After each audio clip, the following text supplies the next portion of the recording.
নমস্কার বন্ধুরা, হিন্দু ধর্ম বাংলা চ্যানেলে আপনাদের সবাইকে স্বাগত। আজ আমি আপনাদের বলবো ধ্রুব মহারাজের কাহিনী, গৃহত্যাগ ও বনগমন। মহাশয় মেত্রেয় বললেন, সনকাদি 4 কুমার নারদ, ঋভু, হংস, অরুণী এবং জ্যোতি ব্রহ্মার এই সমস্ত পুত্ররা গৃহে অবস্থান না করে ঊর্ধ্বরেতা অর্থাৎ নৈষ্ঠিক ব্রহ্মচারী হয়েছিলেন। ব্রহ্মার আর এক পুত্র হচ্ছেন অধর্ম, যার পত্নীর নাম হচ্ছে মিথ্যা। তাদের মিলনের ফলে দম্ভ এবং মায়া নামক দুটি আসুরিক পুত্র এবং কন্যার জন্ম হয়। নিরতি নামক অসুর, যার কোনো সন্তান ছিল না, সে ওই দুটি অসুরকে গ্রহণ করেছিল। হে মহাত্মা, দম্ভ ও মায়া থেকে লোভ এবং শঠতা জন্মায়। তাদের মিলনের ফলে ক্রোধ এবং হিংসার জন্ম হয় এবং তাদের মিলনের ফলে কলি এবং তার ভগিনী দুরক্তির জন্ম হয়। হে সাধুশ্রেষ্ঠ, কলি এবং দুরক্তির মিলনের ফলে মৃত্যু এবং ভীতি নামক সন্তানের জন্ম হয়।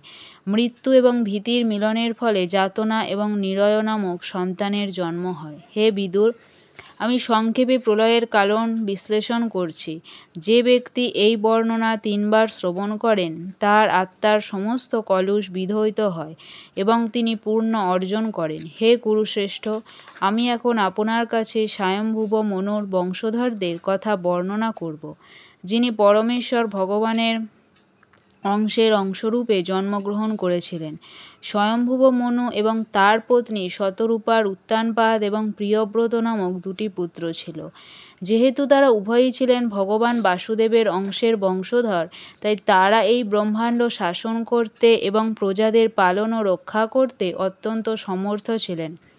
মহারাজ উত্তানপাদের সুনীতি এবং সুরুচি নামক 2 পত্নী ছিলেন।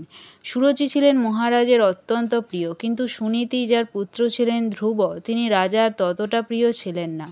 একসময় মহারাজ উত্তানপাদ সুরুচির পুত্র উত্তমকে তার অঙ্কে স্থাপন করে আদর করছিলেন। সেই সময় ধ্রুব মহারাজও রাজার কোলে উঠবার চেষ্টা করেছিলেন, কিন্তু রাজা তাকে বিশেষ সমাদর করেননি। যখন শিশু ধ্রুব মহারাজ তার পিতার কোলে ওঠার চেষ্টা করছিলেন, তখন তার বিমাতা সুরুচি তার প্রতি অত্যন্ত ঈর্ষাপরায়ণ হয়ে অত্যন্ত গর্বিতভাবে রাজাকে শুনিয়ে শুনিয়ে বলতে লাগলেন, হে বৎস, তুমি রাজসিংহাসনে অথবা রাজার কোলে বসার যোগ্য নও। নিঃসন্দেহে তুমি রাজার পুত্র, কিন্তু যেহেতু তুমি আমার গর্ভে জন্মগ্রহণ করনি, তাই তুমি তোমার পিতার কোলে বসার যোগ্য নও। হে বৎস, তুমি জানো না যে আমার গর্ভে জন্মগ্রহণ না করে তুমি অন্য কোনো স্ত্রীর গর্ভে জন্মগ্রহণ করেছো, তাই তোমার জেনে রাখা উচিত যে তোমার এই প্রচেষ্টা ব্যর্থ। তুমি এমন একটি বাসনা পূর্ণ করার চেষ্টা করছো যা পূর্ণ হওয়া অসম্ভব। তুমি যদি রাজসিংহাসনে আরোহণ করতে চাও, তাহলে তোমাকে কঠোর তপস্যা করতে হবে। প্রথমে তোমাকে পরমেশ্বর ভগবান নারায়ণকে প্রসন্ন করতে হবে এবং তারপর তার কৃপায় তোমাকে পরবর্তী জন্মে আমার গর্ভে জন্মগ্রহণ করতে হবে। মৈত্রেয় ঋষি বললেন, হে বিদুর, তার বিমাতার কর্কশ বাক্যের দ্বারা আহত হয়ে ধ্রুব মহারাজ দণ্ডাহত সর্পের মতো মহাক্রোধে দীর্ঘ নিঃশ্বাস ত্যাগ করতে লাগলেন। তিনি যখন দেখলেন যে তার পিতা কোনো প্রতিবাদ না করে নীরব রয়েছেন, তৎক্ষণাৎ তিনি সেই স্থান ত্যাগ করে তার মায়ের কাছে গিয়েছিলেন।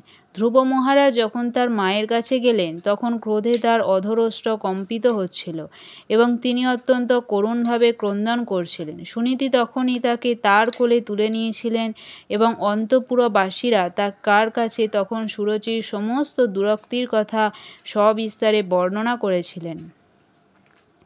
তার ফলে সুনীতিও অত্যন্ত ব্যথিত হয়েছিলেন। তিনি দাবাগ্নির মধ্যে স্থিত লতিকার মতো শোকাগ্নিতে দগ্ধ হয়ে রোদন করছিলেন। তার সপত্নীর বাক্য যতই তার স্মরণপথে উদিত হতে লাগল, ততই তার কমলের মতো সুন্দর মুখমণ্ডল অশ্রুধারায় সিক্ত হয়েছিল এবং তখন তিনি এইভাবে মনোভাব ব্যক্ত করেছিলেন। তিনিও দীর্ঘ নিঃশ্বাস ত্যাগ করেছিলেন এবং সেই দুঃখদায়ক পরিস্থিতি নিরসনের কোনো উপায় তার জানা ছিল না। তাই তিনি তার পুত্রকে বলেছিলেন, হে বৎস, তুমি কখনো অন্যের অমঙ্গল করো না। কেউ যখন অন্যকে দুঃখ দেয়, তখন সে নিজেই সেই কষ্ট ভোগ করে। হে বৎস, সুরুচি যা বলেছে তা ঠিকই, কারণ তোমার পিতা রাজা আমাকে তার পত্নী কেন, তার দাসী বলেও মনে করেন না। আমাকে স্বীকার করতে তিনি লজ্জাবোধ করেন। তাই তুমি যে একজন দুর্ভাগার গর্ভে জন্মগ্রহণ করেছ এবং তার স্তন পান করে বড় হয়েছ, সেই কথা ঠিকই। হে বৎস, তোমার বিমাতা সুরুচি তোমাকে যা বলেছেন তা শুনতে অত্যন্ত কটু হলেও তা সত্য। তাই তুমি যদি তোমার সৎ ভাই উত্তমের মতো রাজ সিংহাসন লাভ করতে চাও, তাহলে মাৎসর্য পরিত্যাগ করে এখনই তোমার বিমাতার আদেশ পালন করতে চেষ্টা করো। তুমি অবিলম্বে পরমেশ্বর ভগবানের শ্রী পাদপদ্মের আরাধনা করো। পরমেশ্বর ভগবান এতই মহান যে কেবল তার শ্রী পাদপদ্ম আরাধনা করার দ্বারা তোমার প্রপিতামহ ব্রহ্মাই বিশ্ব সৃষ্টি করার উপযুক্ত যোগ্যতা অর্জন করেছেন। যদিও তিনি অজ এবং সমস্ত জীবেদের মধ্যে প্রধান, তবুও তিনি তার সেই সুমহান পদ প্রাপ্ত হয়েছেন কেবলমাত্র সেই ভগবানেরই কৃপায়, যাকে মহান যোগীরাও তাদের প্রাণবায়ু নিয়ন্ত্রণ করার দ্বারা মন সংযমের মাধ্যমে আরাধনা করেন। তোমার পিতামহ স্বয়ম্ভুব মনু প্রচুর দানের মাধ্যমে মহান যজ্ঞসমূহ অনুষ্ঠান করে একনিষ্ঠ ভক্তি সহকারে পরমেশ্বর ভগবান শ্রীহরির আরাধনা করে তাকে সন্তুষ্ট করেছিলেন এবং তার ফলে তিনি ভৌতিক সুখ এবং তারপর মুক্তি লাভ করেছিলেন, যা দেবতাদের পূজা করার দ্বারা লাভ করা অসম্ভব। হে বৎস, তুমিও ভক্তবৎসল ভগবানের শরণ গ্রহণ করো। যারা সংসার চক্র থেকে মুক্তি লাভের অন্বেষণ করেন, তারাও সর্বদা ভক্তিযোগে ভগবানের চরণ কমলের আশ্রয় গ্রহণ করেন। স্বধর্ম অনুশীলনের দ্বারা পবিত্র হয়ে তুমি তোমার হৃদয়ে ভগবানকে স্থাপন করো এবং অবিচলিত চিত্তে তার সেবায় সর্বদা যুক্ত হও। হে ধ্রুব, কমল নয়ন ভগবান ব্যতীত অন্য আর কাউকে আমি দেখি না, যিনি তোমার দুঃখ অপনোদন করতে পারেন। ব্রহ্মা আদি দেবতারা যে লক্ষ্মী দেবীর কৃপা অন্বেষণ করেন, সেই লক্ষ্মীদেবীও পদ্মহস্তে সর্বদা সেই পরমেশ্বর ভগবানের সেবা করার জন্য তৎপর থাকেন।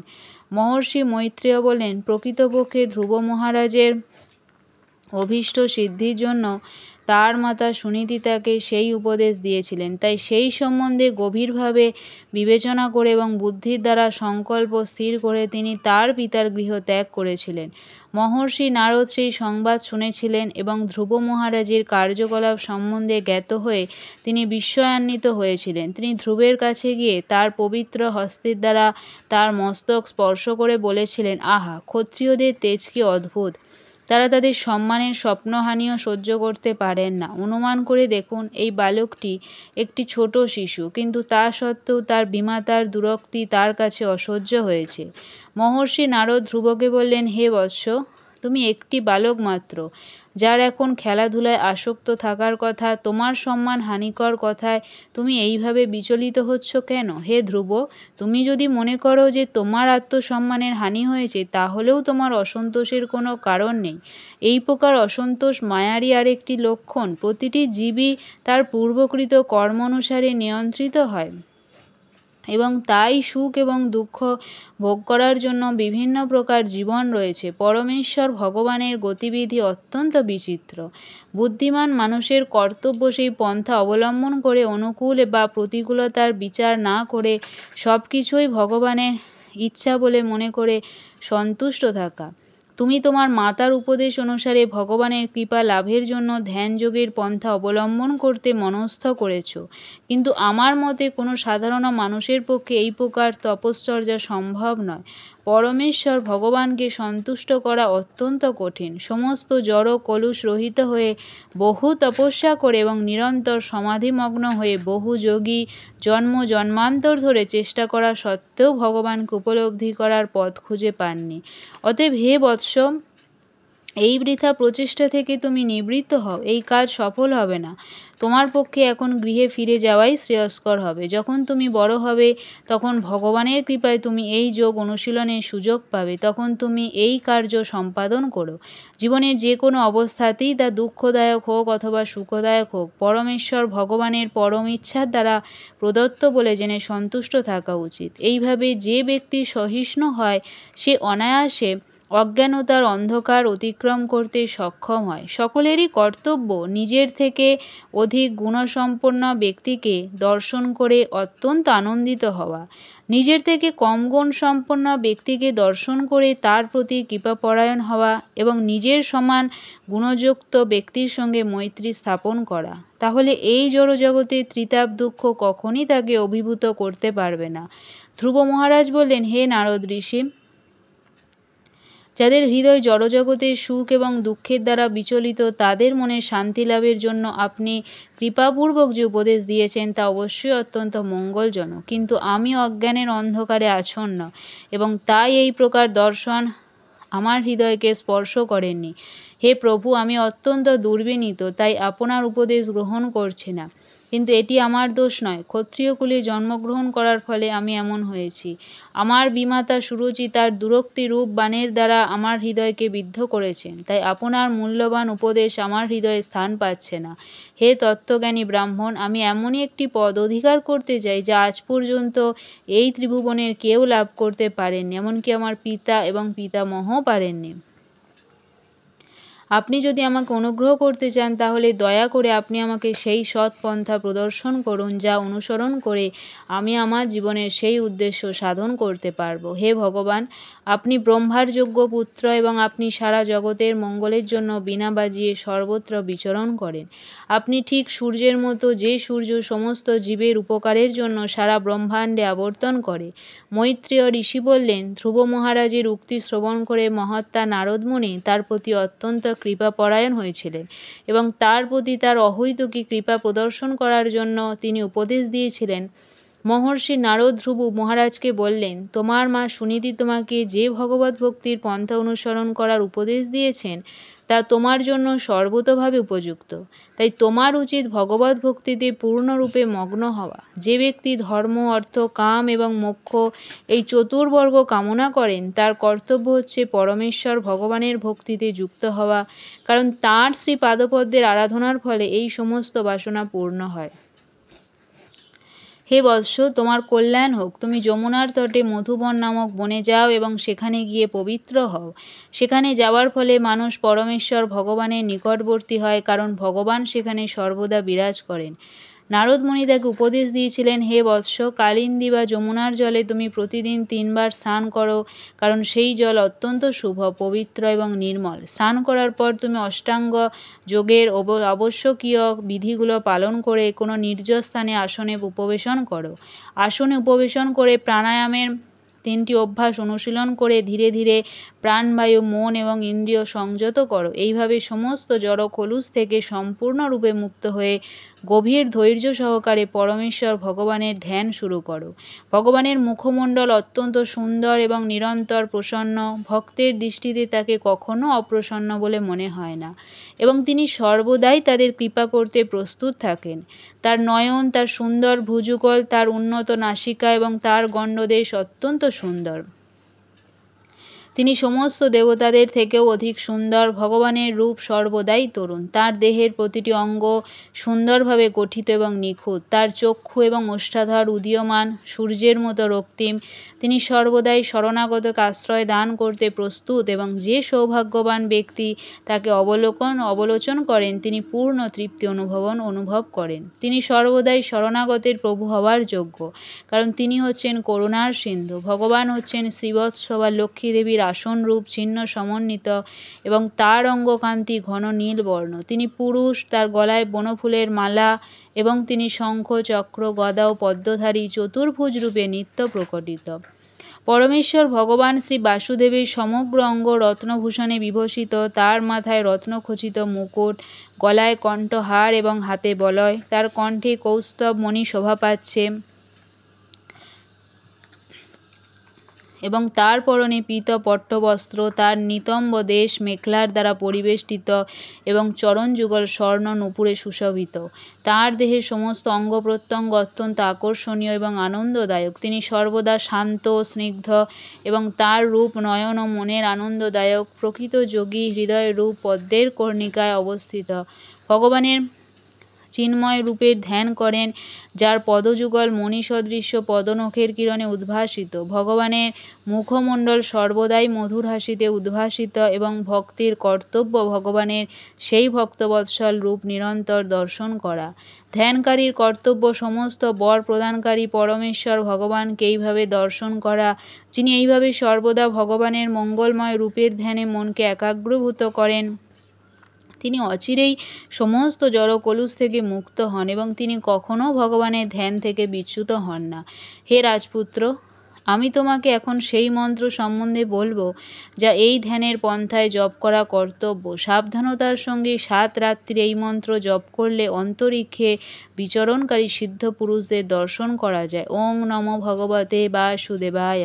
এটি শ্রীকৃষ্ণের আরাধনার দ্বাদশাক্ষর মন্ত্র। ভগবানের শ্রীবিগ্রহ স্থাপিত করে এবং মন্ত্র উচ্চারণ করে ফুল ফল ও বিবিধ খাদ্যদ্রব্য প্রামাণিক বিধি সহকারে ভগবানকে নিবেদন করা উচিত। তবে তা দেশ কাল এবং সুবিধা ও অসুবিধা বিবেচনা করে করা উচিত। শুদ্ধ জল, শুদ্ধ ফুলমালা, ফল ফুল এবং শাকসবজির দ্বারা যা বনে পাওয়া যায় অথবা নবীন দুর্বাঘাস, পুষ্পের কলি, এমনকি গাছের ছাল দিয়ে পর্যন্ত ভগবানের পূজা করা উচিত। আর যদি সম্ভব হয় তাহলে তুলসীপত্র নিবেদন করা উচিত, যা পরমেশ্বর ভগবানের অত্যন্ত প্রিয়। মাটি, জল, মণ্ড, কাঠ এবং ধাতু ইত্যাদি ভৌতিক উপাদান দিয়ে নির্মিত ভগবানের রূপের আরাধনা সম্ভব। বনে মাটি এবং জলের অতিরিক্ত অন্য কিছু দিয়ে অর্চা বিগ্রহ তৈরি করা সম্ভব নয়। তাই তা দিয়ে তৈরি বিগ্রহেরই বিধি অনুসারে আরাধনা করা উচিত। যে ভক্ত পূর্ণরূপে আত্মসংযত তার অত্যন্ত শান্ত স্থিরচিত্ত হওয়া উচিত এবং বনে যে ফলমূল পাওয়া যায় তা খেয়েই তার সন্তুষ্ট থাকা উচিত। হে ধ্রুব, প্রতিদিন 3 বার ভগবানের শ্রী বিগ্রহের আরাধনা এবং মন্ত্র জপ করা ব্যতীত তার পরম ইচ্ছে এবং স্বীয় শক্তির দ্বারা প্রদর্শিত ভগবানের বিভিন্ন অবতারের চিন্ময় কার্যকলাপে ধ্যান করাও তোমার কর্তব্য। নির্দিষ্ট উপাচার সহকারে কিভাবে ভগবানের আরাধনা করা উচিত সেই সম্পর্কে পূর্বতন ভগবত ভক্তদের পদাঙ্ক অনুসরণ করা উচিত, অথবা হৃদয়ের অন্তঃস্থলে মন্ত্র থেকে অভিন্ন ভগবানকে মন্ত্র উচ্চারণের দ্বারা পূজা করা উচিত। এইভাবে যিনি ঐকান্তিকতা এবং নিষ্ঠা সহকারে কায় মনোবাক্যে ভগবানের সেবা করেন এবং বিধি অনুসারে ভগবত ভক্তির কার্যকলাপ যুক্ত ভগবান তাকে তার বাসনা অনুসারে বরদান করেন। ভক্ত যদি জড় ধর্ম, অর্থনৈতিক উন্নতি, ইন্দ্রিয় তৃপ্তি অথবা জড় জগতের বন্ধন থেকে মুক্তি লাভ করতে চান তাহলে ভগবান তাকে তার বাসনা অনুসারে সেই ফল প্রদান করেন। কেউ যদি মুক্তি লাভের জন্য অত্যন্ত আগ্রহী হন তাহলে তার পক্ষে দিনের মধ্যে 24 ঘণ্টায় ভাবাবিষ্ট হয়ে ভগবানের অপ্রাকৃত প্রেমময়ী সেবায় যুক্ত হওয়া উচিত এবং ইন্দ্রিয় তৃপ্তিজনিত কার্যকলাপ থেকে অবশ্যই দূরে থাকা উচিত। রাজপুত্র ধ্রুব মহারাজ যখন এইভাবে দেবর্ষি নারদ কর্তৃক উপদিষ্ট হলেন তখন তিনি তার শ্রী গুরুদেব নারদ মুনিকে পরিক্রমা করে সশ্রদ্ধ প্রণতি নিবেদন করেছিলেন। তারপর ভগবান শ্রীকৃষ্ণের পাদপদ্মের চিহ্ন দ্বারা অঙ্কিত হওয়ার ফলে বিশেষভাবে পবিত্র সেই মধুবনের উদ্দেশ্যে তিনি যাত্রা করেছিলেন। ধ্রুব মহারাজ যখন ভগবত ভক্তি সম্পাদনের জন্য মধুবনে গিয়েছিলেন তখন নারদ মুনি প্রাসাদে রাজা কিভাবে আছেন তা দেখতে যেতে মনস্থ করেছিলেন। নারদ মুনি যখন সেখানে গেলেন তখন রাজা তাকে সশ্রদ্ধা প্রণতি নিবেদন করে যথাযথভাবে অভ্যর্থনা করেছিলেন। সুখে আসনে উপবিষ্ট হয়ে নারদ মুনি বলেছিলেন, হে মহারাজ, আপনার মুখ শুষ্ক বলে মনে হচ্ছে এবং আপনি যেন দীর্ঘকাল ধরে কোনো বিষয়ে গভীরভাবে চিন্তা করছেন। কিন্তু কেন এই অবস্থা হয়েছে? আপনার ধর্ম অনুষ্ঠানে, অর্থনৈতিক উন্নতি সাধনে অথবা ইন্দ্রিয় তৃপ্তি সাধনে কি কোনো বাধা সৃষ্টি হয়েছে? রাজা উত্তর দিলেন, হে ব্রাহ্মণ শ্রেষ্ঠ, আমি অত্যন্ত স্তৈর্ণ এবং আমি এতই অধঃপতিত যে আমি আমার পঞ্চবর্ষীয় বালকের প্রতিও অত্যন্ত নির্দয় হয়েছি। সে যদিও একজন মহাত্মা এবং ভগবানের এক মহান ভক্তা, তবুও তার মাতা সহ তাকে আমি নির্বাসিত করেছি। হে ব্রাহ্মণ, আমার পুত্রের মুখমণ্ডল ঠিক একটি পদ্মফুলের মতো।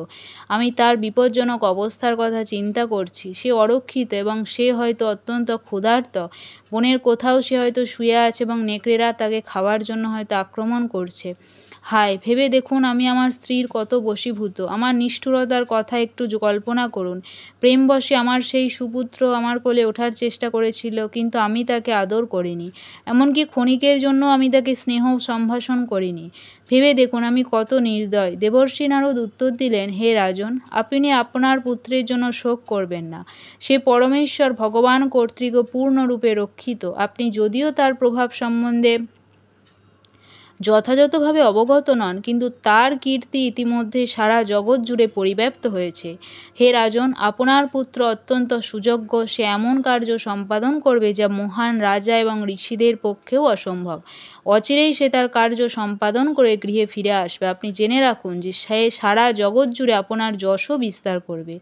মহর্ষি মৈত্রেয় বললেন, নারদ মুনির দ্বারা উপদিষ্ট হয়ে রাজা উত্তানপাদ তার বিশাল ঐশ্বর্যময় রাজ্যের সমস্ত কার্য পরিত্যাগ করে কেবল তার পুত্র ধ্রুবের কথা চিন্তা করতে লাগলেন। এদিকে ধ্রুব মহারাজ মধুবনে পৌঁছে যমুনা নদীতে স্নান করলেন এবং গভীর মনোযোগ সহকারে সেই রাত্রি উপবাস করলেন। তারপর দেবর্ষি নারদের উপদেশ অনুসারে তিনি পরমেশ্বর ভগবানের আরাধনায় মগ্ন হয়েছিলেন। প্রথম মাসে ধ্রুব মহারাজ কেবল তার দেহ ধারণের জন্য প্রতি 3 দিন অন্তর কেবল কপিত এবং বদরী ফল ভক্ষণ করেন। এইভাবে তিনি পরমেশ্বর ভগবানের আরাধনায় উন্নতি সাধন করতে থাকেন। দ্বিতীয় মাসে ধ্রুব মহারাজ প্রতি 6 দিন অন্তর কেবল শুষ্ক তৃণ এবং পত্র আহার করতে থাকেন। এইভাবে তিনি ভগবানের আরাধনা করতে থাকেন। তৃতীয় মাসে প্রতি 9 দিন অন্তর তিনি কেবল জলপান করেছিলেন। এইভাবে পূর্ণরূপে সমাধিমগ্ন হয়ে তিনি উত্তম শ্লোক পরমেশ্বর ভগবানের আরাধনা করেছিলেন। চতুর্থ মাসে ধ্রুব মহারাজ প্রাণায়ামের প্রক্রিয়া সম্পূর্ণরূপে আয়ত্ত করেছিলেন এবং তার ফলে তিনি কেবল প্রতি 12 দিন অন্তর শ্বাস গ্রহণ করেছিলেন। এইভাবে সম্পূর্ণরূপে ধ্যানমগ্ন হয়ে তিনি পরমেশ্বর ভগবানের আরাধনা করেছিলেন। পঞ্চম মাসে রাজপুত্র ধ্রুব তার শ্বাস এমনভাবে নিয়ন্ত্রণ রেখেছিলেন যে তিনি একটি স্তম্ভের মতো নিশ্চলভাবে এক পায়ে দাঁড়িয়ে থাকতে সমর্থ হয়েছিলেন। এইভাবে তিনি তার মনকে পরম ব্রহ্মে সম্পূর্ণরূপে একাগ্র করেছিলেন। তিনি সম্পূর্ণরূপে তার ইন্দ্রিয় সকল ও তাদের বিষয়সমূহ নিয়ন্ত্রণ করেছিলেন এবং এইভাবে তার মনকে অন্য কোনো বিষয়ে বিক্ষিপ্ত না হতে দিয়ে তিনি পরমেশ্বর ভগবানের রূপে একাগ্র করেছিলেন। ধ্রুব মহারাজ যখন এইভাবে সমগ্র জড়সৃষ্টির আশ্রয় এবং সমস্ত জীবের প্রভু ভগবানকে ধারণ করেছিলেন, তখন ত্রিভুবন কম্পিত হতে শুরু করেছিল। রাজপুত্র ধ্রুব যখন তার এক পায়ের উপর অবিচলিতভাবে দাঁড়িয়েছিলেন, তখন তার পদাঙ্গুষ্ঠের পীড়নে নিপীড়িত হয়ে ধরিত্রীর অর্ধাংশ অবনত হয়েছিল। ঠিক যেমন একটি হাতিকে নৌকায় করে নিয়ে যাওয়ার সময়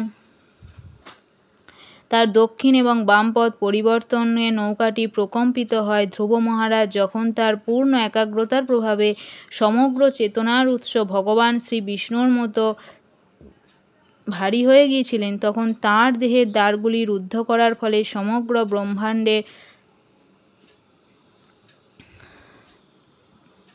শ্বাস রুদ্ধ হয়েছিল। সমগ্র লোকের সমস্ত মহান দেবতারা এইভাবে রুদ্ধশ্বাস হওয়ার ফলে পরমেশ্বর ভগবানের শরণ গ্রহণ করেছিলেন। দেবতারা বললেন, হে ভগবান, আপনি স্থাবর এবং জঙ্গম সমস্ত জীবেদের আশ্রয়। আমরা অনুভব করছি যে সমস্ত জীবেদের শ্বাস রুদ্ধ হয়ে গেছে। পূর্বে আমাদের কখনোই এরকম কোনো অভিজ্ঞতা হয়নি। যেহেতু আপনি সমস্ত শরণাগত জীবেদের চরম আশ্রয়, তাই আমরা আপনার শরণাগত হয়েছি। দয়া করে আপনি আমাদের এই বিপদ থেকে উদ্ধার করুন। পরমেশ্বর ভগবান উত্তর দিলেন, হে দেবতাগণ, তোমরা বিচলিত হও না। মহারাজ উত্তানপাদের পুত্র যে এখন সম্পূর্ণরূপে আমার চিন্তায় মগ্ন হয়েছে, তার কঠোর তপস্যা এবং দৃঢ় সংকল্পের ফলে তা হয়েছে। সে ব্রহ্মাণ্ডের নিঃশ্বাস প্রশ্বাসের ক্রিয়া বোধ করেছে। তোমরা তোমাদের নিজ নিজ গৃহে এখন নিরাপদে ফিরে যেতে পারো। আমি এই বালকটিকে এই কঠোর তপস্যা থেকে নিরস্ত করব এবং তার ফলে তোমরা এই পরিস্থিতি থেকে রক্ষা পাবে। নমস্কার।